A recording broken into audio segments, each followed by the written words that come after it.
And now, the news from our London studios. MTA International brings you the world news. Assalamu alaikum wa rahmatullahi wa barakatuhu. Welcome to a very special edition of MTA News. Hazrat Amir al-Momineen, may Allah be his helper, graciously granted the MTA News team permission to come and film at the London Mosque from Tahajjud prayer onwards throughout the New Year's Day. We now humbly present the New Year's Day with Hazur.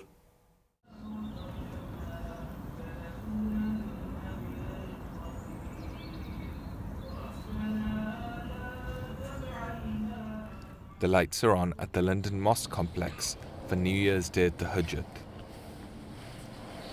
All three halls outside the main mosque have been cordoned off for ladies, while an additional marquee has been erected for the men.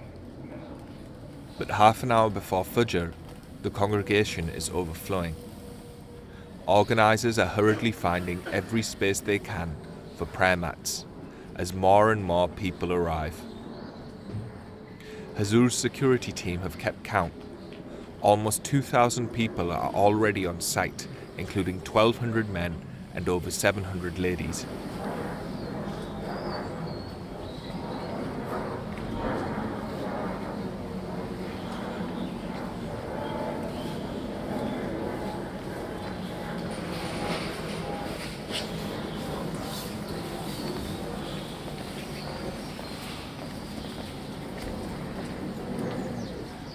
As people stand for the prayers, a few extra spaces become available and some lucky young men are able to move into the mosque.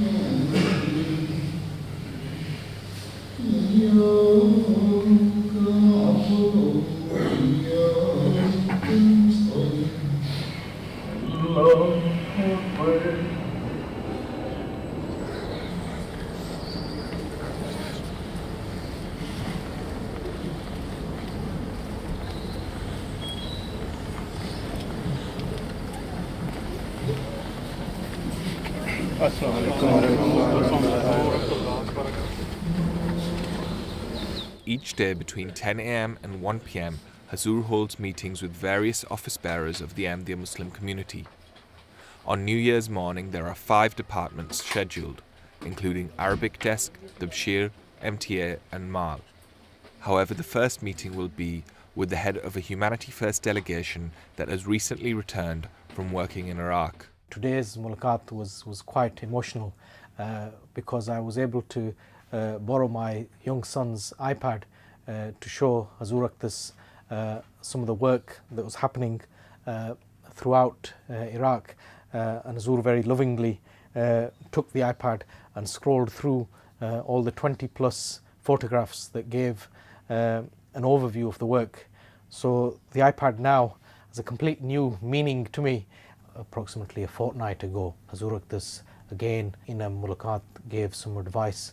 Hazur Aqdas alluded to the fact that there's only one human being that was a complete pinnacle of success, which was the Holy Prophet, may peace and blessings of Allah be upon him. And even many prophets could not reach his status. So you can't reach that point, but you should aspire to excel and aim towards high pinnacles in your work. Hazur Aqdas also gave some guidance in terms of Humanity First's work across the world, with humanitarian NGOs and international bodies all sort of vying with each other almost to be the first person to plant the flag on the ground. In that context, and our relationship with external organisations, Hazur Aqdas advised very lovingly that it doesn't matter whose name is on the project, the key essence is that humanity is served. The Zohar and Asr prayers are combined at 1 p.m, and afterwards Hazur graciously attends a nikah before leading the silent prayer. The door from Hazur's office leads to a series of 6 rooms that are occupied by his private secretary staff. Scattered through the office are various pigeonholes, files and trays of letters. This week, Hazur has received approximately 10,000 personal letters. Today he has received over 200 official letters, many with lengthy reports attached. As well as handwriting guidance on many of these letters, Hazur has personally signed 500 replies today. Maghrib is offered at 4:15 p.m. The 3 hours that follow are almost entirely devoted to more mulaqats. The first of these is with Hazur's press secretary before a further 28 personal and family mulaqats. The first person called to meet Hazur tonight is Azimur Rahman, a grandson of Dr. Abdus Salam, who is currently studying in the field of ecology. He particularly mentioned reforestation efforts to combat global warming. And in particular, he told me to try focusing efforts on reforestation in third world countries, where there's rampant deforestation, habitat loss. It was very reassuring that Hazur gave me a direction to follow. Also among the international guests is Alan Kelly from Ireland, who only converted to Ahmadiyyat 2 weeks ago and has just experienced his very first personal mulaqat. I've seen him. You can see that he's full of knowledge and wisdom, and when he talks to you, he's so kind and gentle and makes sure that you're comfortable in his presence. He doesn't make you feel uncomfortable. He just knows exactly how to communicate with everyone and to make you feel like you're in a natural conversation with such a great, knowledgeable man. First, I wanted to ask, could I request to do bat on his hand, which he said that maybe later on we had a bigger crowd. The second one was, could I get a ring and touch it on the Promised Messiah's original ring. He gave me one ring. He made sure it fitted me properly, and now I'm going to keep it safe with me always. Fawad was sent from the UK to work as a teacher in a Nigerian Ahmadiyya school 6 months ago.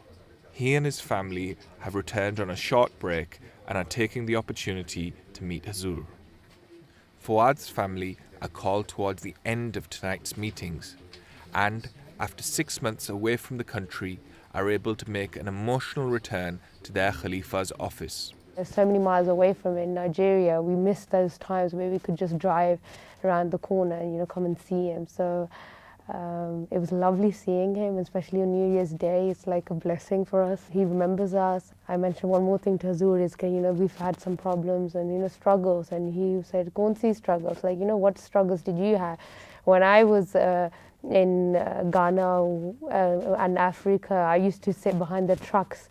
And we didn't have food, and things like this keep us going, because when we have our struggles according to our lifestyles and the sacrifices we're making is nothing compared to the sacrifices he has made, as Hazur. And even when he was not Hazur, I mentioned to Hazur how I miss him so much, and Hazur said, "Haan, achhi baat hai. Like, miss karo aur kaam jaake udhar karo." So, which means if you miss me, remember me and do the work that you've been sent to do.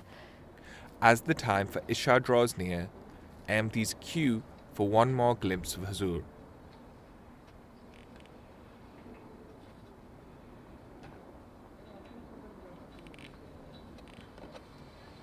Following the prayers, one by one, the private secretary staff return to their homes, until only a single person is left, working at his desk, into the night.